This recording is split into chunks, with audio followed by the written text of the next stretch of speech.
শিশু জন্মের পর চোখের পলকেই বড় হয়ে যায়। এই সুন্দর সময়টুকু স্মৃতিবন্দী করে রাখতে ফোনের ক্যামেরার সুবিধা নেন অনেক বাবা মা।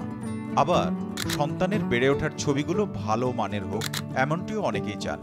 বাবা মার এমন সুন্দর ইচ্ছে থেকেই নবজাতকের ছবি তোলা এখন একটি পেশা হয়ে উঠেছে। দেশের বাইরে চাইল্ড ফটোগ্রাফি একটি পরিচিত পেশা হলেও বাংলাদেশে তা ছিল না। ইদানিং সদ্য জন্ম নেওয়া শিশুর ছবি তোলার আগ্রহ বাড়ছে। এমনকি এরই মধ্যে বাংলাদেশে গড়ে উঠেছে বেশ কয়েকটি বেবি ফটোগ্রাফি স্টুডিও। বিশ্বের অন্যান্য দেশের সাথে তাল মিলিয়ে বাংলাদেশের ফটোগ্রাফাররাও নবজাতকের আকর্ষণীয় ছবি তুলছেন। যদি আপনি লাইফের অন্যান্য সব ইভেন্টই সেলিব্রেট করেন, আমরা মনে করি যে বিয়ের পরেই লাইফটা শেষ, আর ফটোগ্রাফ করার বা ডকুমেন্ট করার কিছু নাই। বাট তারপর তো আরেকটা নতুন ফ্যামিলি ফর্ম হচ্ছে, রাইট? সো ওই জিনিসটা আমরা কেন ডকুমেন্ট করবো না? ওটা তো ইকুয়ালি প্রেশাস একটা টাইম, স্পেশালি বাচ্চার ওই ফার্স্ট প্রথম কিছু সপ্তাহ, ওই সাইজটা এবং ওই টাইমটা কোনোদিন ফেরত আসবে না। নবজাতকের ছবিগুলো দেখতে যতটা সুন্দর, ছবি তোলাটা তত সহজ নয়। ছবি তোলার সময় বাচ্চাদের সঙ্গে মিশে যাওয়ার দারুণ ক্ষমতা চাই। বিশেষ করে শিশুরা যখন কাঁদে বা ঘুমিয়ে থাকে, তখন দীর্ঘ সময় অপেক্ষা করতে হয় ছবি তোলার জন্য। এছাড়াও ছবি তোলা হয় বিভিন্ন আকর্ষণীয় থিমের উপর। বেবির সাথে আসলে প্রফেশনালিজম কখনোই চলে না। একটা বড় মানুষকে আমি বললাম যে তুমি দাঁড়াও, এভাবে ছবি তোলো, ওভাবে ছবি তোলো, সে আমার ডিরেকশন বুঝবে বা করবে।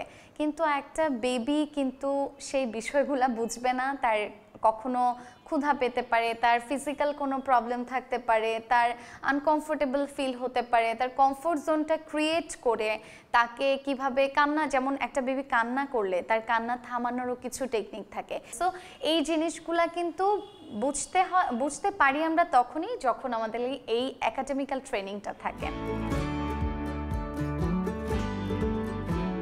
বাংলাদেশের মানুষ এখন গর্ভকালীন সময় থেকেই পরিকল্পনা করে রাখছেন বাচ্চার ছবি তোলার। বাচ্চা জন্ম নেওয়ার কিছুদিন পরই তারা স্টুডিওতে চলে আসছে ছোট্ট শিশুকে নিয়ে সুন্দর সময়টা ফ্রেমে বন্দি করার জন্য। অনেকেই নবজাতকের ছবি উপহার হিসেবেও দিয়ে থাকেন। এখানে আসার পরে আমরা দুটো থিমে ছবি তুলেছিলাম। একটা হচ্ছে ফ্লাওয়ার বেড, আর একটি ছিল টেন্টে। তো ভাইয়ারা খুবই কোঅপারেট ছিল। আমরা যতগুলো ছবিগুলো দেখেছিলাম, আমরা স্যাটিসফাইড ছবিগুলো দেখে।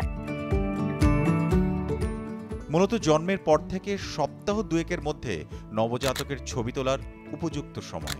কারণ এ সময় শিশু ঘুমে থাকে বেশি এবং মাতৃগর্ভে যেভাবে থাকে সেভাবেই বেশি সময় কাটায়। তারপর থেকেই শিশু খুব অ্যাক্টিভ হয়ে ওঠে। এই সময়ে তাদের ঘুমও অনেক কমে যায়, ফলে নিখুঁতভাবে ছবি তোলা কঠিন হয়ে যায়।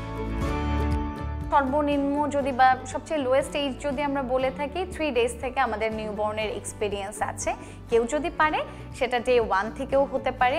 আর আমরা অলওয়েজ সাজেস্ট করি উইথ আম্বিলিকাল কর্ড, মানে বাবুর যখন নাভিটা থাকবে সেই সময়ে যদি আমাদের স্টুডিওতে বেবিকে নিয়ে আসা যায়, ওই সময়ের আউটপুটটা সবচেয়ে বেশি বেস্ট আসে। কারণ নিউবর্নের যে ব্যাপারটা, ছোট ছোট হাত, ছোট ছোট পা, ছোট্ট একটু হাসি। নবজাতকের ছবির ক্লায়েন্ট বেশিরভাগই হয়ে থাকেন মধ্যবিত্ত থেকে উচ্চবিত্তরা। কারণ এটা ন্যাচারালি একটা লাক্সারি সার্ভিস। সো আর যেটা হয় যে আমাদের প্রচুর প্রপস লাগে, যেগুলো এখানে কিছু পাওয়া যায় না। তো আমাদের সব কিছু ইম্পোর্ট করতে হয়। সো আমাদের কস্টিংও অনেক এক্সপেন্সিভ। আমি চাইলেও এটা যে খুব মিনিমাল কস্টে একটা সার্ভিস দিতে পারবো, এটা পসিবল না। প্রত্যেক শিশুরই স্বতন্ত্র বৈশিষ্ট্য রয়েছে, তার নিজস্ব কিছু সৌন্দর্য আছে, বাচ্চাদের নিজস্ব কিছু আদুরে ভঙ্গিমা তো থাকেই, যার পুরোটাই মায়ায় ভরা আর নিঃসন্দেহে ফটোজেনিক।